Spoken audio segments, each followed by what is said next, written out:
Before we start, subscribe to the channel.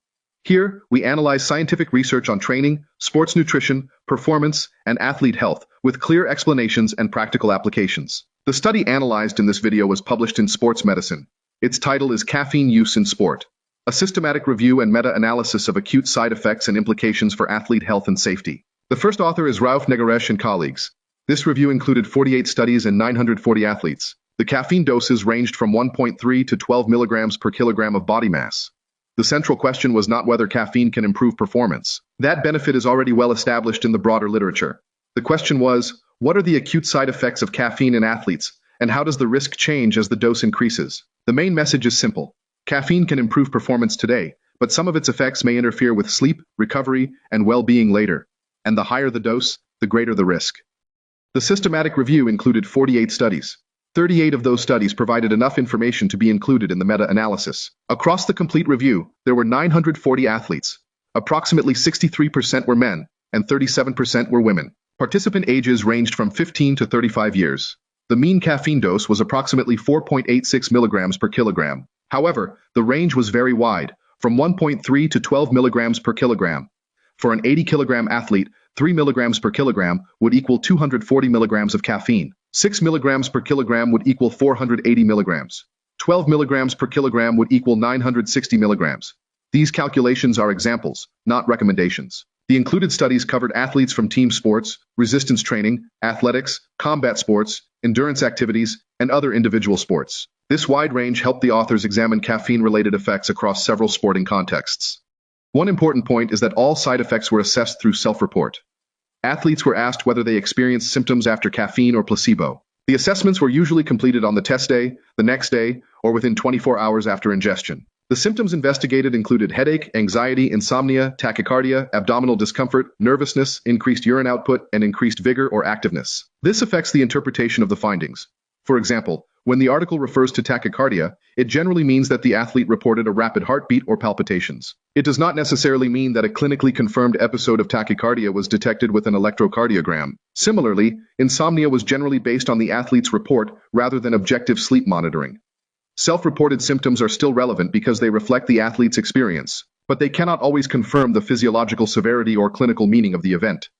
8 responses were significantly more common after caffeine compared with placebo. These were tachycardia, anxiety, insomnia, increased vigor or activeness, abdominal discomfort, increased urine output, nervousness, and headache. The most consistent reported effect was tachycardia. The meta-analysis also found no clear overall increase in fatigue, irritability, dizziness, or muscle soreness. Nervousness increased in the primary analysis, although this result became less robust when the authors adjusted studies with 0 events. Another important issue is the classification of vigor or activeness. Feeling more alert, energetic, and ready to perform may be exactly what the athlete wants from caffeine. So increased vigor is not automatically negative. The authors included it as a side effect because the original studies classified it that way, but they acknowledge that the term is conceptually ambiguous. This distinction becomes important when translating the results into practice. The odds of reporting tachycardia were 4.37 times higher with caffeine than with placebo. For anxiety, the odds were 3.63 times higher. For insomnia, they were 3.24 times higher. For vigor or activeness, they were 3.12 times higher. For abdominal discomfort, they were 3.06 times higher. For increased urine output, they were 2.84 times higher. For nervousness, they were 2.26 times higher. And for headache, they were 2.08 times higher. These numbers are odds ratios. An odds ratio does not mean that every athlete has 4 times the absolute probability of experiencing the symptom. It compares the odds of the event between caffeine and placebo conditions. That is why relative measures should be interpreted together with the actual percentage of athletes affected. The authors also calculated the number needed to harm. This estimate shows how many athletes would need to consume caffeine for 1 additional case of a symptom to occur compared with placebo. For tachycardia, there was approximately 1 additional case for every 7 athletes. For insomnia, there was also approximately 1 additional case for every 7 athletes. For anxiety, there was 1 additional case for approximately every 10 athletes.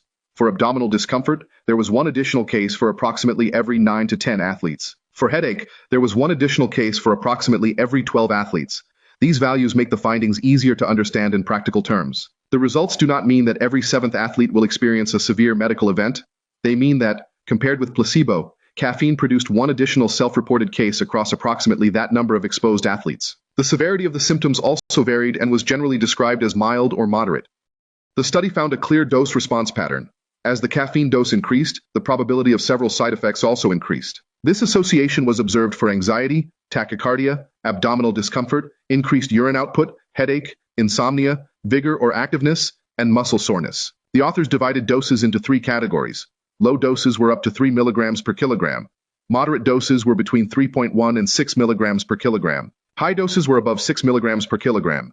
Low doses generally produced a smaller increase in side effects. For headache, anxiety, and increased urine output, the increase was not statistically significant in the low-dose subgroup. However, low doses were not completely free of symptoms. Moderate doses also increased the occurrence of several effects. High doses produce the greatest risk across most outcomes. The practical message is that more caffeine does not only mean more stimulation, it also means a progressively greater chance of unwanted effects. The effects were not limited to the exercise session. On the test day, caffeine was associated with increased reports of anxiety, tachycardia, vigor, abdominal discomfort, headache, and increased urine output. On the following day, higher reporting was still observed for insomnia, tachycardia, anxiety, headache, nervousness, abdominal discomfort, increased urine output, and vigor or activeness. This is especially relevant for athletes who train or compete in the afternoon or evening. A caffeine dose may improve alertness, effort, or performance during the event. But if that dose interferes with sleep, the athlete may pay for the benefit through impaired recovery. Poor sleep can influence mood, training readiness, cognitive function, and performance on the following day. Therefore, the evaluation of caffeine should not end when the workout or competition finishes. The athlete should also assess what happens during the night and the next morning. Is increased vigor a benefit or a side effect? The answer depends on the sport and the athlete. In activities that require power, explosiveness, endurance, repeated sprint ability, or a high level of activation, greater vigor may be beneficial. It may help the athlete feel more alert, motivated, and ready to produce effort. In sports that require precision, fine motor control, stability, or calm concentration, excessive activation may become a disadvantage. An archer, shooter, or athlete performing a highly technical skill may not benefit from unwanted tension, tremor, or over-arousal. The same physiological response can therefore be ergogenic in one situation and undesirable in another. This is why a universal classification of vigor as a harmful side effect may be misleading. The functional meaning of the response depends on the competitive demands and the individual athlete. The caffeine experience was influenced by more than dose alone. Capsules were associated with a greater occurrence of abdominal discomfort compared with the other forms grouped together. The authors suggested that capsules may deliver a concentrated dose into the stomach, increasing local irritation or gastric acid secretion. However, this finding needs caution. Most non-capsule studies used beverages, and these studies differed in dose, ingredients, athletes, and protocols. Therefore, the review does not prove that beverages are always safer or better tolerated than capsules. Timing also matters. Late caffeine intake raises greater concern about sleep disruption. Habitual intake and individual sensitivity may also influence the response. Another important issue is pre-test caffeine abstinence. Habitual caffeine users may develop withdrawal symptoms such as headache and mood changes when caffeine is suddenly removed before a study. Some symptoms attributed to the test dose may therefore be influenced by withdrawal, expectation, or both. Form, timing, habitual use, and sensitivity all need to be considered. Despite the increased occurrence of symptoms, no included study reported hospitalization, clinical intervention, or withdrawal from the exercise protocol because of caffeine-related side effects. The reported events were generally mild, moderate, temporary, and self-limiting. Athletes were usually able to complete the exercise tests. In many studies, they also obtained performance benefits despite reporting symptoms.